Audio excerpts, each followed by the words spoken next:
MIDI knows that just when you thought you had your body all figured out, bam, perimenopause. Suddenly, your hormones are raging like it's puberty round 2. You're waking up at 3 a.m. and dealing with mood swings that have mood swings. Your ears are itchy, your jeans don't fit, you need an industrial-sized fan to cool down, and you've suddenly forgotten the word for microwave.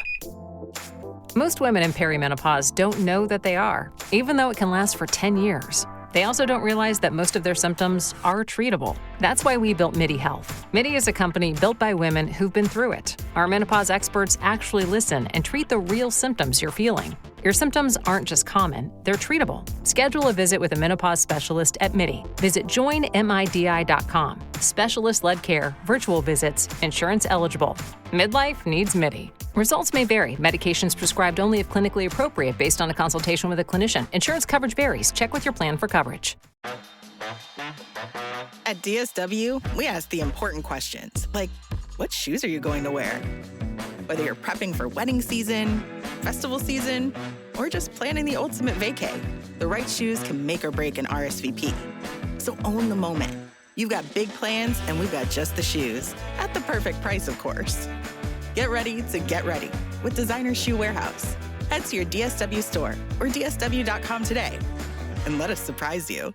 Today on Partners in True Crime. So it's not, of course, it's not out to the public because, nothing's been out, been going out about the dismantling of death row and stuff. But they're starting to, and as crazy as it sounds, release some of the death row inmates. I'm sorry. Yes. Release them back into the public? Yes. This is obviously a pedophile who has committed sex crimes along with murder. So those are the hardest. And how long has he been on death row, that particular person? Years. Years.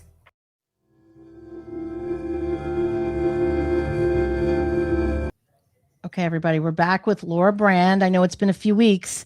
She's been a busy bee with her book. It's going crazy. It's sold out at Barnes & Noble in 24 hours? Less than 24, I think. Yeah. Amazing. It's so good. You guys have to read it. God's Not Here, Only Devils. And by the way, that's Laura's moniker, no one else's, FYI. For everybody else that's out there, Laura got that from The Toolbox Killer, and some people who had read her book before it was published, kind of took it. But whatever, it's Laura's. And no one else's. Anyway, so we're excited to have her back. There's been a lot of response to her book, and we're going to be starting up with Serial Killer Whisper again, talking to some of the killers again in the next couple of weeks. But we wanted to kind of go through some of the questions that people sent in about Laura's book and to see if she can kind of expand on it and see if there's more information that she can share.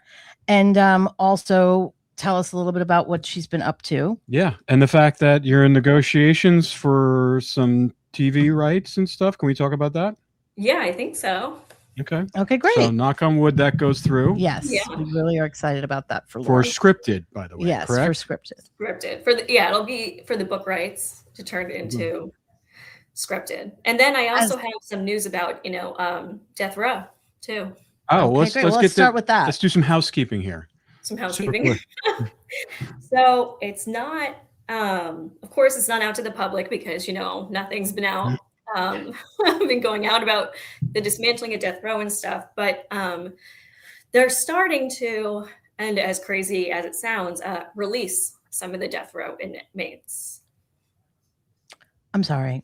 Yes. Release them back into the public? Yes.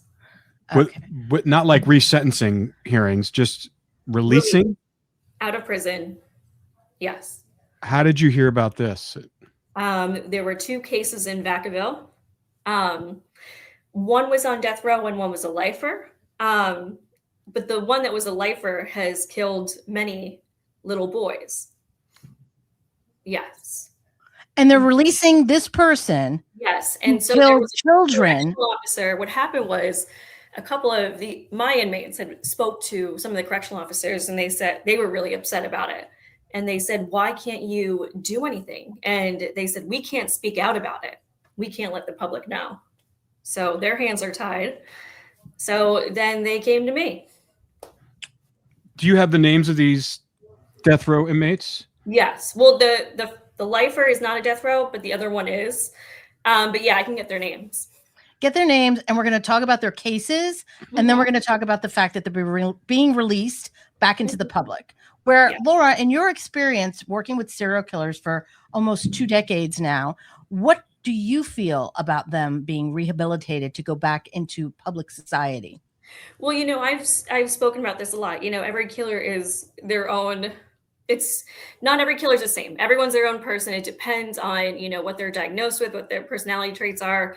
It's a whole thing. But I've always stated, when it comes to sex crimes, sexual criminals, this is a whole different beast that needs to be treated separately from, the rest of the inmates or violent offenders, because these are the hardest to rehabilitate. So, this is obviously a pedophile who has committed sex crimes along with murder. So those are the hardest. And how long has he been on death row, that particular person? Years. And what was the reasoning for them allowing him to be released? I don't know the exact reasoning. But we've seen what's happening at death row. They're re-looking at all these cases, which ones can be rehabilitated, who can go back out. There's no real answer to that. It's really Newsom has just been putting them all over the state. And I think it's shocking that I even called Dr. White, and he had said, he was like, I've never seen this before. I was like, no, of course. It's never happened before. I think it's really interesting that there's no media coverage of this at all. So again, like, we were at death row when it was being dismantled, and there were very minimal news reports about the fact that they were quietly dismantling death row last year when we were actually there. Actually, it's longer than that. It's 2 years almost. Yeah. It's been almost 2 years. And the only news report I saw was on Sky News in London with Newsom playing basketball with the inmates. That was the only news report I saw about them dismantling. And it was a throwaway too. And it was like a throwaway line. And he said, "Oh yeah, we're going to be dismantling it." Like it wasn't like the whole focus of the piece was that they're dismantling death row. It was that he was going to rehabilitate these horrific serial killers and, all these people that had done these horrific crimes. He was going to rehabilitate them by releasing them or moving them off of death row. So now our fear that some of these offenders would be put back into society without the proper rehabilitation. As you said, sex crimes, pedophilia, these are things that are not easily fixed by rehabilitation. Right. Yeah. And then they have been released, or they're getting released? They're getting released. But it's been like the paper is all signed. Yeah. Is there a timeline? Do they know when they're probably not going to announce it. They're just probably not going to they're just going to kick them out. Yeah. Well, I know they're trying to keep it quiet because even, the COs were like, we're outraged. We can't say a thing. What about the victims' families? Are they aware of this? Well, I think I just heard that Nina was just on a 2020 or a Dateline. Nina is my friend that I went to college with. Yeah. Nina is also an attorney who fights for victims' rights. She is in Sacramento area. She works in legislation. She helped create the Amber Alert. So Nina is pretty well versed in this for the past 30 years since I've known her. So she was on 2020 recently. Is that what you're saying? I didn't see it. I think it was 2020 or Dateline. And I know Mark Klass has been doing, I think both of them have been speaking up as far as that. Does she know about this? I'm pretty sure they know. Yeah. Okay. About this specific thing, because I'm going to call I don't know her. about this specific case, but about the releasing. I know that her and Mark Klass have been outspoken about it. All right. Well, I'm going to call her after this. Maybe we can get her on the podcast because this is crazy. I mean, the fact that they're releasing these violent offenders against children back into society with no oversight is terrifying. Yeah. Well, I mean, they'll be on parole, but I mean, are you kidding me? Who cares? Yeah. Well, we're going to contact the warden. There's the warden there. It's the California State Prison Solano. Is that it in Vacaville? Okay, that's the one. So Janin Cabanaglio and Jason Swartz are, I guess, the leadership and acting wardens there. I have your phone number. We're going to call you and try to get a statement from you. And I mean, I would love to do it now, but I don't want them to know that we're recording and stuff like that. But we'll definitely get a statement from them. And well, we can't record in California without telling them, so it's pointless. We'll do it, offline and see if they'll give us a proper interview. But I do think that this is something we have to talk about in depth on another podcast after we get some more information. So stay tuned for this. This is important information for anyone living in this country, not just California, because if this becomes the norm to take violent offenders off of life sentences and parole them into society without any oversight and without the public knowing this, then that's the problem. And look, we're all about wrongful convictions or people that are rehabilitated. We are all about it. We did a documentary on it. We're not here to say that people should stay in prison if they've been rehabilitated and they're able to go back into society. But when you're talking about pedophiles and sex offenders and murderers of violent crimes where victims suffered, tortured, and to put these people back into society. We've talked to so many serial killers who have straight up told us, if I am put back into society, I will do this again. Laura, how many times have you been told that? We've only been doing this for 5 years with you. You've been doing this forever. I mean, how many times have we caught it on tape? Yes. I'm gonna make a reel of that to show everybody that this is what they're saying. This is enraging. I don't even know what to say right now. I'm so mad. It's scary. Well, because California is kind of like the testing ground, I feel like, for the rest of the country. Exactly. That's my point. Like, if it's happening now in California, forget it. Spread. New York is next. It'll be Illinois and then New York.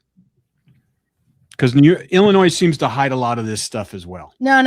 We're not hiding this. I'm sorry. This is insane. This is absolutely insane. Well, good. Okay. So welcome to Partners in True Crime this week. A little excitement to start off with. Yeah. We'll follow up on that. We'll follow up next week. We're going to dive into that and see what else we find out and get some more information. And if we can, I don't know if we'd be able to get somebody in the inside talking about it, but you never know. Well, we'll see what we can do. And we'll start rattling that cage. Right now, though, I do want to get to some of these questions about Laura's book and the Toolbox Killers that she did amazing work with for such a long period of time. She's the only one that ever really got into the mind of the Toolbox Killers and really understood where they were coming from and what they were doing. And we're talking, these are two of the most notorious serial killers of all time, the most heinous crimes against young women, victims, young girls. It's just, it's heartbreaking. If you don't know about the Toolbox Killer stories, go back and listen. And we're going to start organizing playlists on our YouTube page so that you can find things easier. But Laura, a lot of fans have reached out in the past couple of weeks. We wanted to wait until we had, maybe the top 5 or 6 questions that people were most interested in. But I think one of the biggest things was people kept asking, why did they pick the victims that they picked? Like, what was it about each victim that they chose them out of, let's say, someone else that was walking down the street who was also a pretty girl? I mean, the obvious reason, because of the looks and the way the person looked, but they were curious to see if there was a psychology behind why they chose certain victims. Well, it was because of the looks, and Bittaker's first girlfriend, rejection, and Norris, they both wanted this blonde hair, blue eyes. And then, but another component to that really is, these were the ones that they got into the van. Aside from Cindy, Andrea, Jackie, Leah, and Lynette, they said, do you want to ride? And they got in. So it was, opportunity mixed in with, their physical features too. Predators, like serial killers like them. It's mostly a lot about opportunity. They see somebody sitting at a bus stop. If someone will just hop in the car from like hitchhiking, that's like one of the biggest aspects of this. I think it's, like you said, it is opportunity. And that's why you have to always be vigilant about your safety. But also, what I thought was interesting too about Lynette was that he kept going to McDonald's over and over again. And someone was asking, like, why didn't anyone notice that, this man was coming in to talk to this young girl? Why didn't anyone say anything?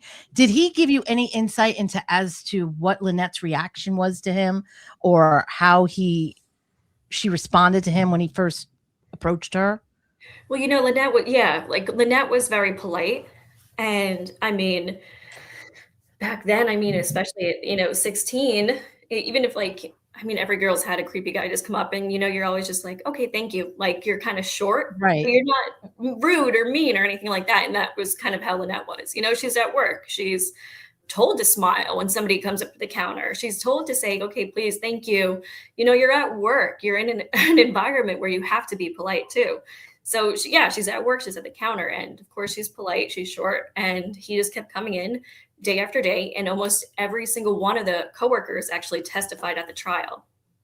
Yeah. He was grooming her. Classic grooming. Yeah. Yeah. It was like, it's just so scary to think that, he was like every day. Right. He was profiling her. He was grooming her, observing all her habits, what she did, who she talked to, all of those things. Yeah.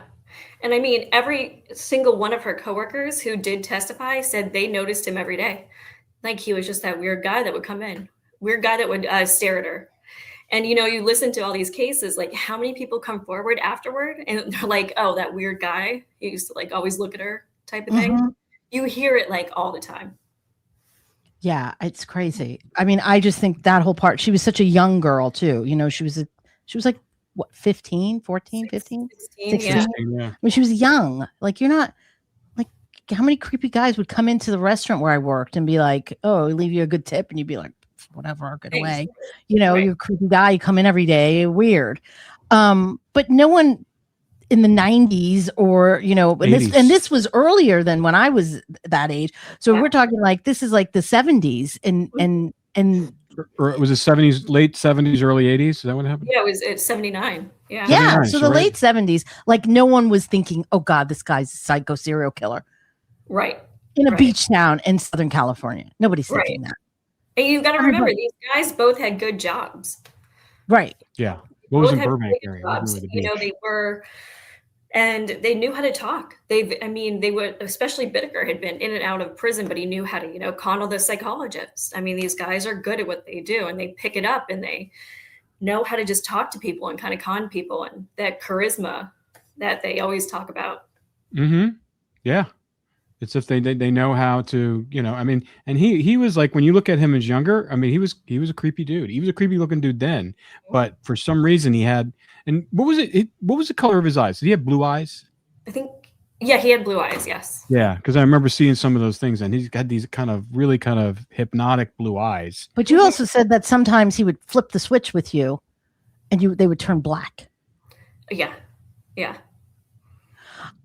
Oh, but this when I was really pushing him. Like there were points where I really, really pushed Norris and Bittaker to bring that out. Is like, I mean, this is something I tell people never ever to do because it is dangerous. But there's, you push them to a certain point and in a way to get that serial killer to kind of pop out, for that mask to slip, for that mask to crack that they always talk about. Yeah. Okay, so this is an interesting question, and I agree with this because I think you did a fantastic job on this. The first person chapters from Cindy and Andrea's perspectives were, without a doubt, some of the best parts of the book. I agree. At the same time, I imagine they must have been some of the hardest to write. Now, someone wrote this question in. Mm-hmm. Since they're outside your usual field of forensic psychology and given the responsibility of doing justice to these wonderful young women, what was that process like for you? Oh, those chapters were definitely the hardest to write. The murder chapters, but also like getting into, writing it from their perspective or their family's perspective. I talked to their friends, their families, so I got a really good idea of who these girls were. And like, especially, the stories you're hearing, especially Cindy's at the doctor's office. She loved that job. Everybody loved her. And it was only a couple days right before her abduction. And same with Andrea. I really did it up like that first week right before the abduction. Andrea had saved up to send her sister all those fireworks because she had never seen fireworks. I mean, this is who these girls were. And I wanted to bring that out and show people like just how amazing they were. They were the sweetest girls, the nicest girls. And I didn't want people to read the book and think, just another true crime book where it's like, okay, this one died, this one died. No, I wanted like everyone to read these chapters and get to know them and walk away from like feeling like a sense of they knew these girls as if they could be your sister, your mother, your aunt, whatever. Well, what I love about it is that you gave humanization to victims when all we hear about are the victims and they become faceless entities. Exactly. So you gave them a personality, you gave them a voice. That's what we're here for. That's what we're doing this for. And I think that you did an excellent job at that. Yeah. So many times when you see these, all you do is you see a photograph and then you see the day that they were deceased. You don't, you and maybe a couple sentences about who they were. No one really talks about who these victims were. And some people immediately think, well, had they put themselves in a position to get killed by a serial killer in the first place? What were they doing? That kind of thing. So it's immediate. Like we've been dealing this. The victim shaming is. We're working on the Black Dahlia case right now with these two producers who did this documentary, and that was like in 1947, and this woman was brutally murdered. I mean, she was cross-sectioned and left in like outside, and her blood was drained. I mean, it's crazy stuff. Who deserves that? No one. And the up until like the late 70s, the LAPD were just still talking about how she was a tramp and she was like this and that. And then we've spoken just recently with people who knew her, who were still alive, and they said she was the nicest. You know, she came from a small town in Massachusetts. She was super nice. She did everything nice to people. I mean, it's like she didn't want to go back to California. She knew something was going on. So the fact that they're victim, it starts so early on. This is 1947. They're victim shaming them, and they're still doing it today. Oh yeah, it's horrible. You know, really especially horrible. When the cops can't figure out who did it. They start looking for. They start looking for what put them in that position to be, you know, brutally murdered in the first place. They put themselves in that spot. And it's crazy because anybody can be a victim. It doesn't matter who you are. And that's what I always say. Even though I study serial killers and I know exactly how these guys think, you know, anybody can be a victim. Okay, these guys are smart. They learn your routines. You know, they're good at planning ahead of what you're going to say, what you're going to think, what your next move is. Nobody is safe. Yeah. Anyone can be. And they're patient. Right. Exactly. Yeah. Well, that's the part that's so terrifying is what you just said, is that anyone can be a victim. Anybody. Yeah. And you don't think that when you're out in the world. You don't think anyone's watching you like that. That's why when we talked to them and they said to get those glasses with the rearview mirror, it's like, I got them. Because I believe what they're saying. Yeah, we even just put a video out on social media to tell people, women, if you're going to be jogging like that, get these glasses. Get these glasses because they're terrifying. I mean, okay, another question from one of our listeners is, why did Bittaker and Norris throw a hammer and a flashlight down the cliff after murdering Cindy, but not get rid of the rest of their tools? And why would they be so callous to just throw the weapon? Blood and DNA. That's why. They just thought no one would ever find them out there? Yeah. Yeah. Well, we were out there. I mean, we've been there. It's probable that no one would ever find them out there. That place was treacherous. We actually tried to walk a little bit ways down there, and it's like the angle is like this.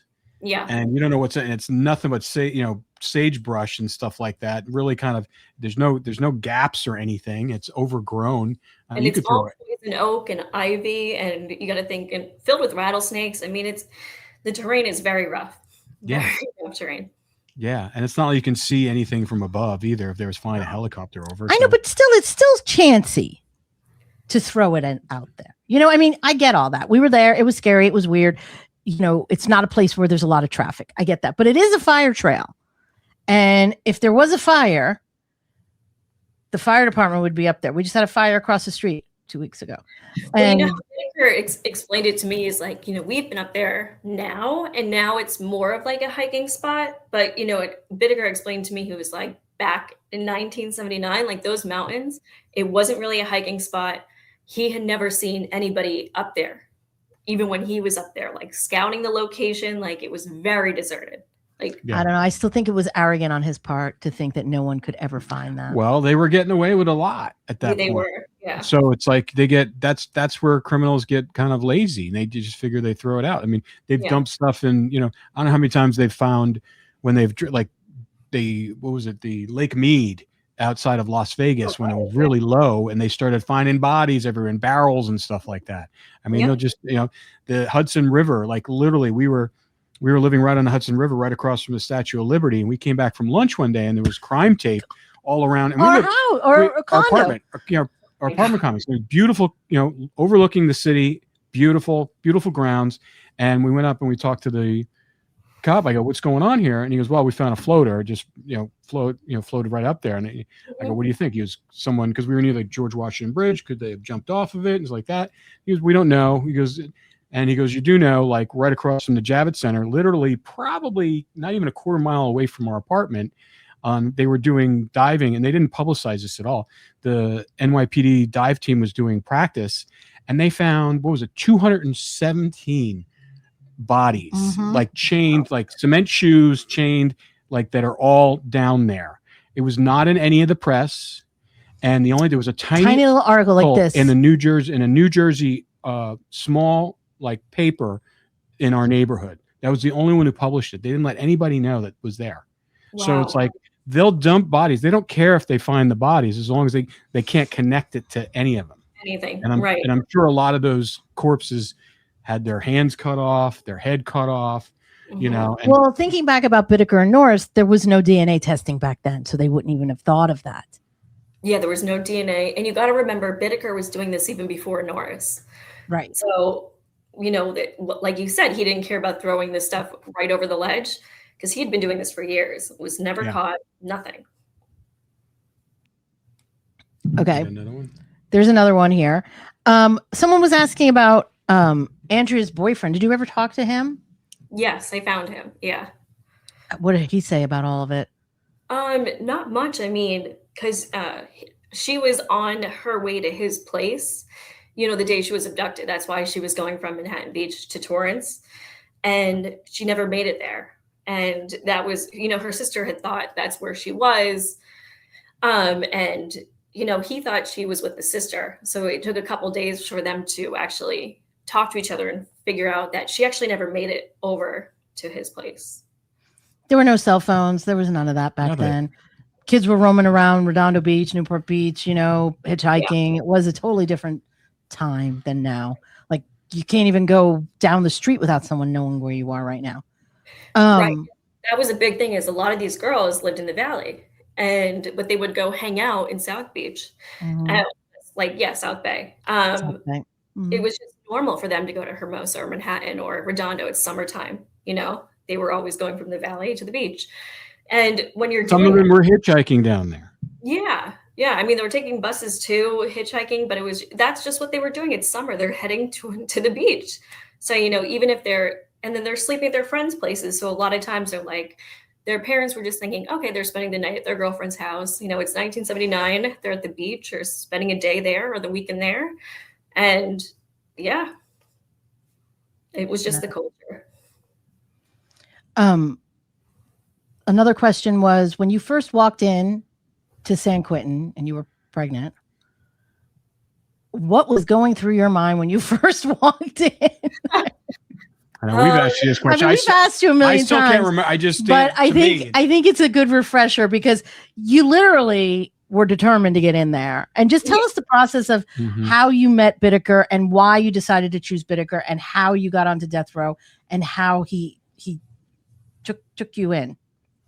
Well, I mean, Bittaker was a couple years before, but there was just some intuition was telling me to gun for him or go towards him, because I think I mentioned this before. He was just an asshole.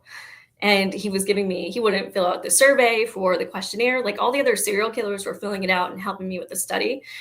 Bittaker is the one that wouldn't help me with the study. So, he was the most difficult. And, a couple years later, I get pregnant, and then I'm coming out there. And it was actually Douglas Clark who kind of really, and way down and forward, put this in motion. Because I was making the plans to come out there pregnant. And I told him I'm coming out. And it was Ford and Doug actually approached Bittaker first. And she's pregnant and she's coming out. And then they're like, you should call her. And that's when he started calling and actually sending me the packets. And I mean, he started sending me packets. It started out with those manila envelopes. And then it turned into soon packages. And they were just files on his case. Mitty knows that just when you thought you had your body all figured out, bam, perimenopause. Suddenly, your hormones are raging like it's puberty round 2. You're waking up at 3 a.m. and dealing with mood swings that have mood swings. Your ears are itchy, your jeans don't fit, you need an industrial-sized fan to cool down, and you've suddenly forgotten the word for microwave.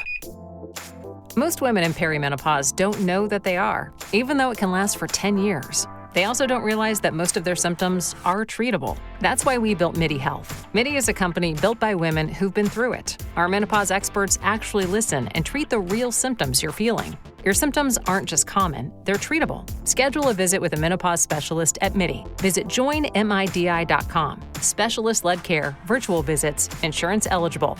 Midlife needs MIDI. Results may vary. Medications prescribed only if clinically appropriate based on a consultation with a clinician. Insurance coverage varies. Check with your plan for coverage.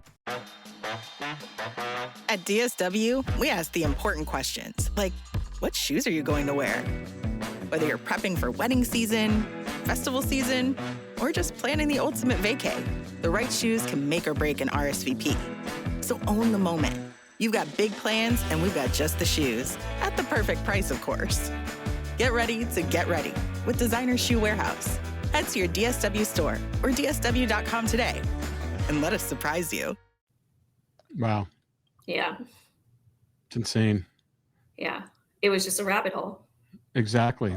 But you went right to the top.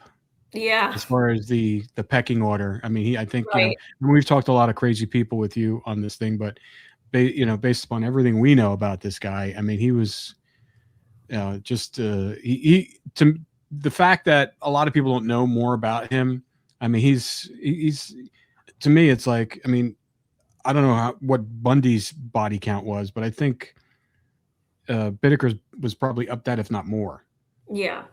Well, I think the difference between Bundy and Bittaker is that Bundy was this handsome guy that a lot of people wanted to date and would never have assumed that he would be doing these things. And Bittaker was just a weird looking little dude. Yeah. So like he was creepy anyway. So like Bittaker was always in the shadows. Like he was doing this, want anybody to know about this, which I think is almost like the scariest factor about him is like he was enjoying this so much.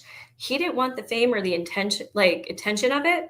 Is like he just wanted to stay in the shadows for his whole life doing this, which is what makes him so dangerous. Is he really wanted to stay in the shadows because he was enjoying it so much. He wanted to continue doing it.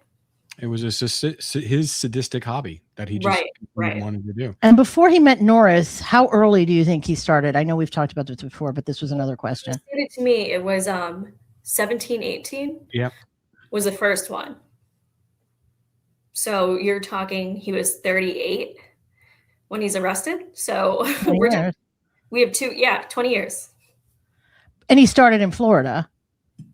Not Florida. No, it was all California. Oh, it was all California. Okay. Well, I mean, he did high school in California, but he did do a cross-country trip in his early 20s. Mm-hmm. So we don't know about. And he didn't talk about any of that? He talked a little bit about it. But not that he had victims during his trip across country? There might be some in New Orleans. New Orleans, okay. Mm-hmm. That would make sense. Yeah. And maybe along the route, but he talked about Louisiana the most. Yeah, that's interesting. Yeah. Any more questions?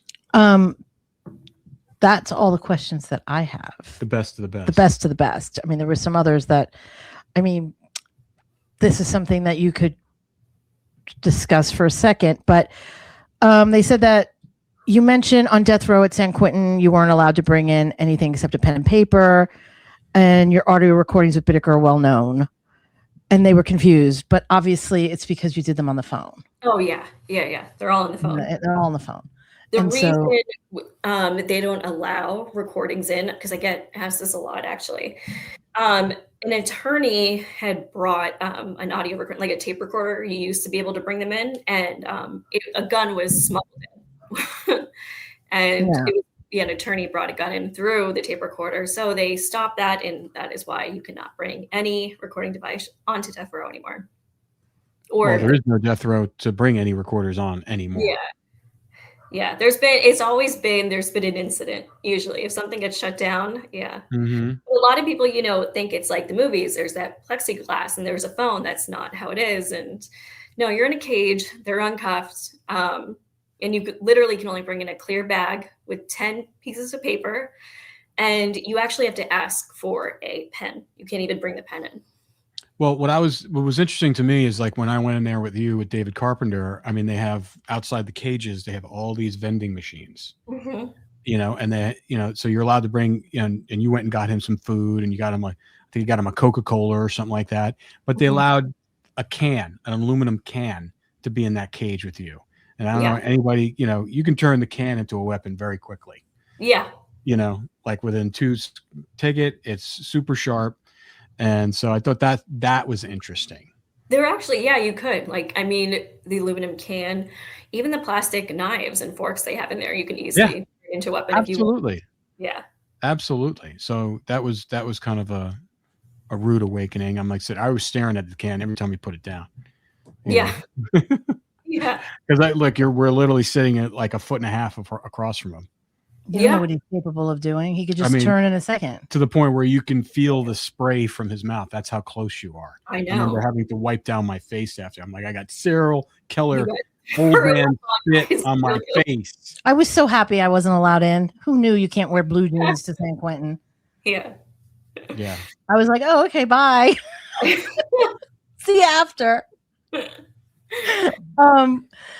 So the other question is that, knowing Bittaker and talking to him for thousands of hours like you did, if he were alive today and they were contemplating releasing him, what do you think he would have said about that? And do you think he would have gone right back to doing what he did before? I would say if he had the health, there would have been a big possibility. Yes. I think, at the time, like when I encountered them, they were just old and frail. I don't think he could have done what he's done. But there are ways around that with, drugs and like binds and stuff. Mm-hmm. So I would say he still would be a risk if, say, he still was alive for that, because the fantasies are still there. You got to remember, it's the fantasy is still there for these guys. They're still a threat. And from what I've seen, a lot of these fantasies stay. They don't just dissipate over anything. But the real thing is they're aging and, just what physical shape they're in and stuff. Yeah. But, just because they're physically not there, they still have the mental capacity to kill, and they could adapt to whatever they can do. I mean, he couldn't physically just tie them up or anything, but he could drug them and then do something in that way. I mean, that's, someone as smart as Bittaker would have found a way to adapt if he was let loose, because that's an itch that you can't unscratch when you're someone like him. That's my question. Like, do you think he could have been rehabilitated to not go back out and do this, putting his health aside, just his mental frame of mind? Do you think he would have gone back into public society and been able to control himself?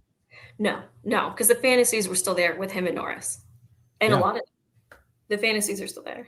Because it's all mental. Like when I was up at the Atascadero State Mental Hospital, I mean, they had pedophiles that would brutally murder young children and stuff like that. And then they would basically both chemically and physically castrate them. So they had no libido. And even the ones that I interviewed said, if I was let out tomorrow, I would go find someone and a young person, and I would do exactly the same thing. Because it's here, it's not there. It's so true. It's all up here. And, Dr. White, we've had a lot of discussions about this because he practices the medical castration, and it's great in a sense, but there's one caveat really towards it, is because sometimes you take that away, right? And it can actually make them more violent, Mm-hmm. Yeah. It's just an added stressor on top of everything. So, it's really like a double-edged sword, So in your opinion, in your professional opinion, and doing this for so long, do you think that it's possible that people with this type of psychosis and these fantasies can be rehabilitated? It depends on the offender and what the fantasy is. But for the sexual ones, I mean, it's very, very hard. Out of the ones that you have spoken to, is there like one or two you think this person could possibly have a chance at not doing that again? Out of all of them? out of the sexual ones, no. I'm going to say no. With the ones who just have an act of violence, I've seen a couple that could possibly, maybe. Mm-hmm. Yeah. And that's a maybe. That's not like a That's definite. I mean, it would, require You just don't know. Yeah. I mean, people have to really understand the horrificness of these crimes to understand the psychosis that goes along with committing these types of crimes. And I think that's the problem.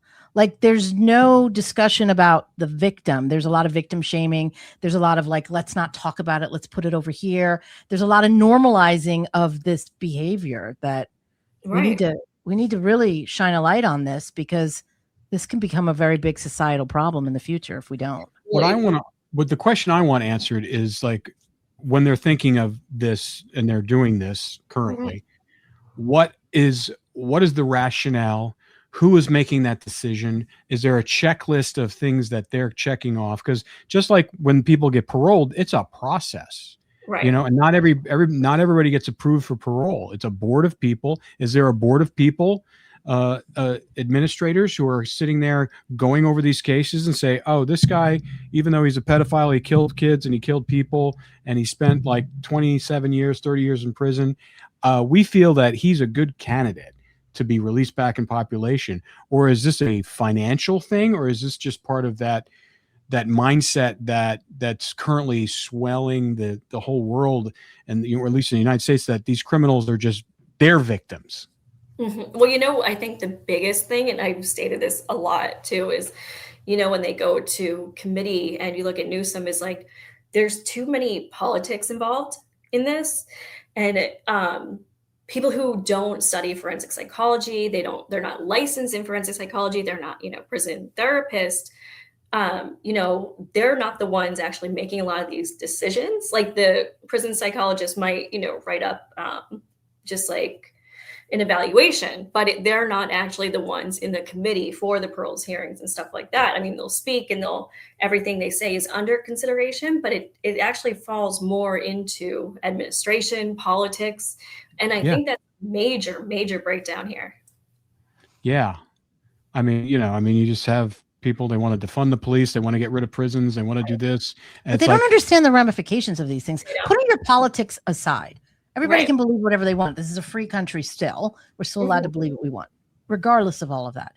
We're talking about offenders. We're not talking about offenders that are wrongfully convicted. We're not talking about offenders that like are in prison for smoking weed. We're not talking about offenders that maybe got involved in some kind of gang violence at the age of 12 and are now serving a life sentence. We're not talking about those types of offenders. We're talking about offenders who take children, dismember them, and dump them in a ravine somewhere. That's what we're talking about. We're talking about violent offenders who wouldn't think twice about stalking you, murdering you, dumping your body somewhere, and we're okay with this? Yeah. I don't understand. And then what are those offenders going to do on the outside? I mean, who's going to hire these people? They're going to have no money. They're going to have. Are we paying for all of that? Are we paying to set this person up in housing and giving them stipends, monetary stipends? Is that the plan, to kind of basically put them on welfare? After all, I mean, to me, that's got to be more expensive than keeping them on the inside. It's very expensive. Even I just heard for the sex change in California prison, it's over $4 million. And that's $4 million. Yes. For one person. For one person. So taxpayers in California are paying $4 million. And look, I have trans friends. I'm not against trans. But what I'm saying is we need to understand what's going on here. $4 million for one person to have a sex change operation in prison. Is that what you're saying? More than a sex change, because I know a lot of them who I've spoken to, they've had facelifts, like surgeries, like crazy plastic surgeries. It's not even just the actual surgeries to have, like, become trans. It's also like detailed plastic surgery work, so the facelifts and the eye lifts and brow lifts and the whole face done and everything. And then the ones that complete it, are they transferred to all women's prisons? No, they're still in the men's prison. Okay. Does that put them in danger? Yes. It does. Yes. I See, believe that doesn't make any sense either. You're going to go through all of this, but then you're not going to protect the person. Right. Doesn't make sense. There seems No. to be a lot of stuff that just doesn't make sense here. It's not logical. No. There's no logic here. Okay, No. we're talking about logic. We're not talking about whether you're this side on the political spectrum or that side, because believe me, I mean, I can't even go there. I just think that it's got to come back down to logic and safety. Public safety. That's the one thing. That's the thing that government is supposed to be there for. Public safety. Right. Number one, to keep the public safe. You know, the correctional officer, he just said recently, I was talking to, you know, it's the last 2 years in the California prisons, it's like going into a zoo and unlocking all the animals' cages and just like letting them just all go. He goes, that's like the California prisons last 2 years. And that's the correction officers who work inside these prisons. Yes. Okay, well, we want to humanize those people. We don't want to call them animals. But I do think that there's a percentage of those people that can be rehabilitated, sure. But there's a large percentage of those people that cannot. And they should be clearly evaluated before they're allowed back into society. Right. Not just check off a list and make a bill, and then all of a sudden you have offenders out in society who, A, can't function, and B, are still being driven by their impulses. And I just don't understand how they can make these decisions without any sort of legislation or oversight.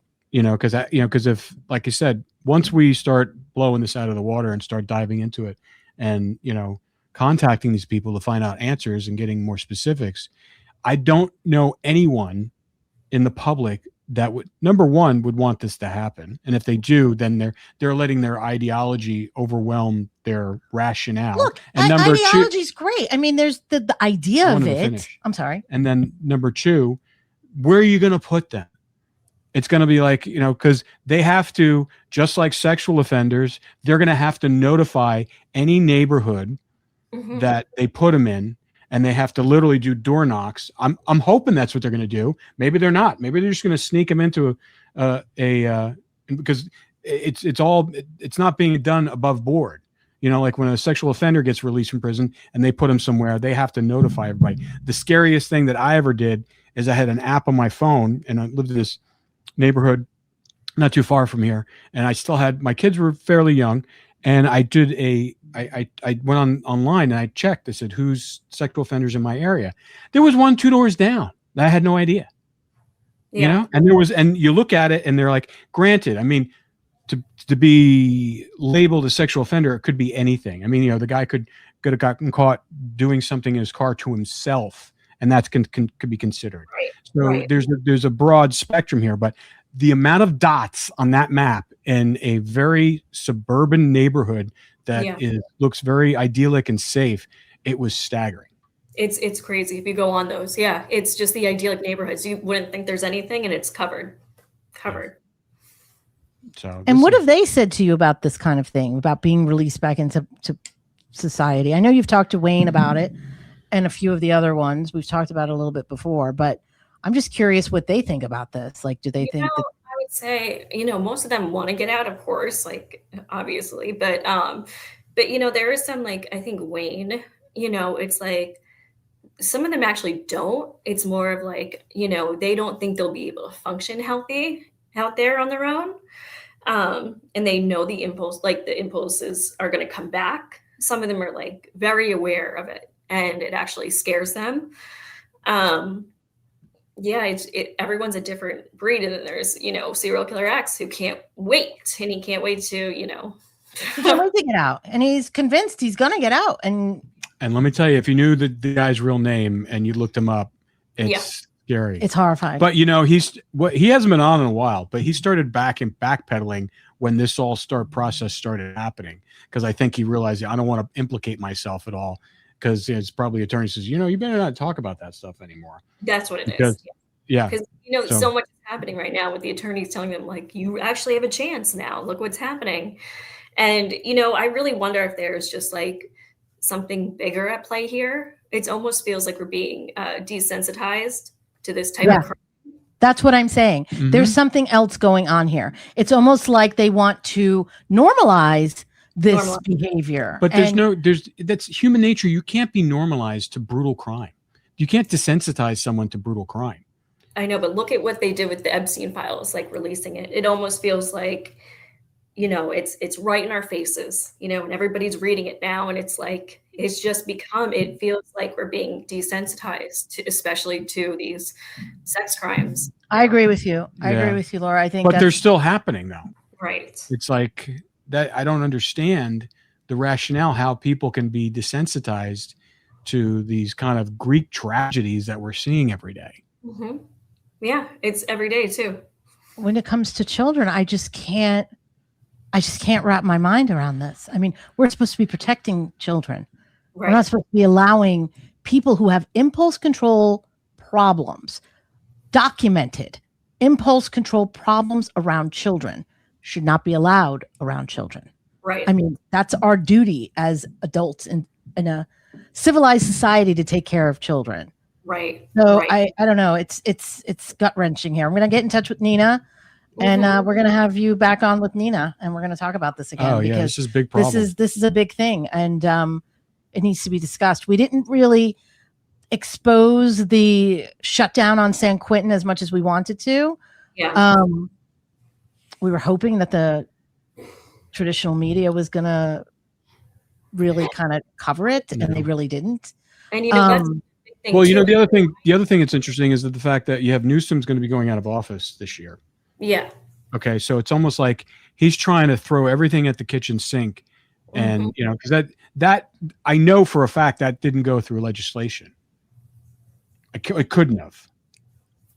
I don't know. We don't know that for a fact. We have to find out. We don't know that. We know. I mean, to me, that should be like a ballot measure. It could have been a tiny little proposition that no one paid attention to, and everybody just I read checked all the propositions, and it didn't. I mean, I did too, but it wasn't. It wasn't on a ballot issue. So if it had to go through legislation, and if it went through the state capitol, someone would have spoken up about this. So I'm guessing it was like because there was no.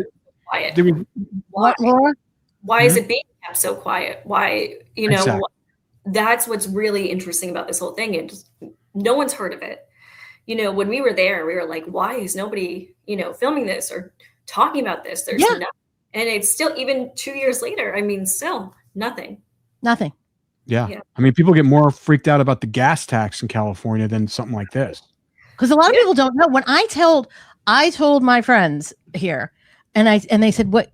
Like none of them understood what I was saying, and none of them believed that was true. And I was like, okay, here's the video. This is what's happening. And then it was started coming into the news, and they were like, oh my God, how is this happening without anybody knowing? And I go, well, it's happening. And we're telling you, like, we need to make noise about this. You can't just sit quietly about this. This is important. Yeah. Folks, if you're listening right now, this is important. It is. And I mean, now if you're moving them out of the prisons, I mean, this is a whole different game now. Yeah. Yeah. Yeah. It's more people that the law enforcement have to worry about.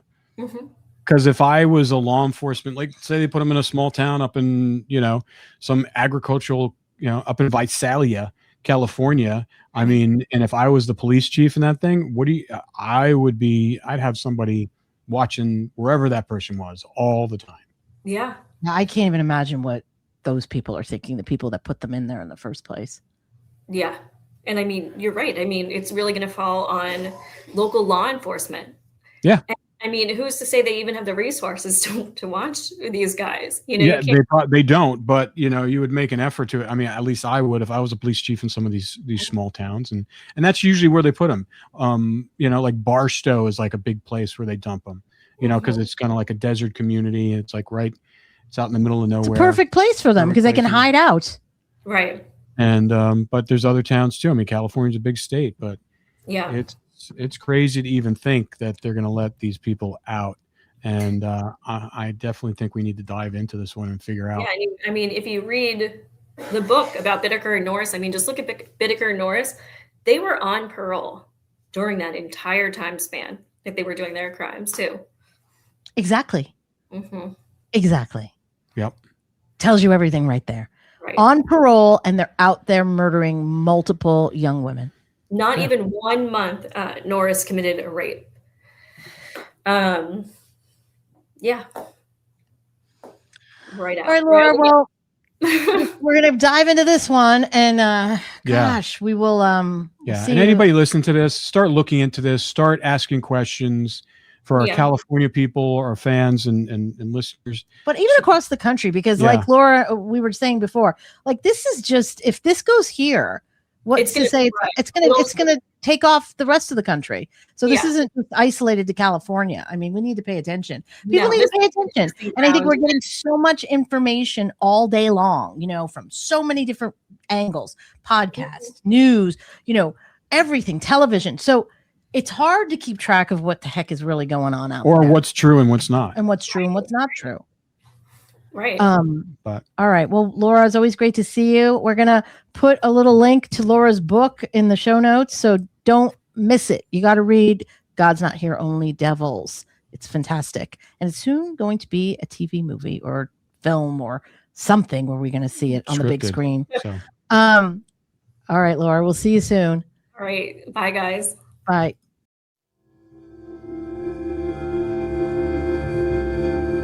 You're listening to this podcast, so I know you've got a curious mind. Here's a helpful fact you may not know yet. Drivers who switch and save with Progressive save over $900 on average. Pop over to Progressive.com, answer some questions, and you'll get a quick quote with discounts that are easy to come by. In fact, 99% of their auto customers earn at least one discount. Visit Progressive.com and see if you can enjoy a little cash back. Progressive Casualty Insurance Company and Affiliates. National average 12-month savings of $946 by new customers surveyed who saved with Progressive between June 2024 and May 2025. Potential savings will vary. MIDI knows that just when you thought you had your body all figured out, bam, perimenopause. Suddenly, your hormones are raging like it's puberty round 2.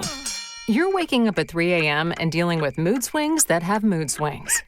Your ears are itchy, your jeans don't fit, you need an industrial-sized fan to cool down, and you've suddenly forgotten the word for microwave.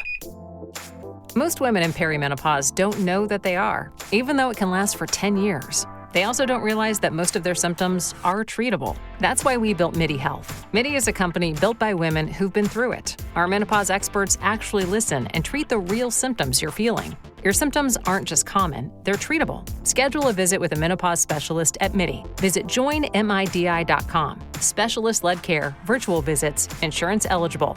Midlife needs MIDI. Results may vary. Medications prescribed only if clinically appropriate based on a consultation with a clinician. Insurance coverage varies. Check with your plan for coverage.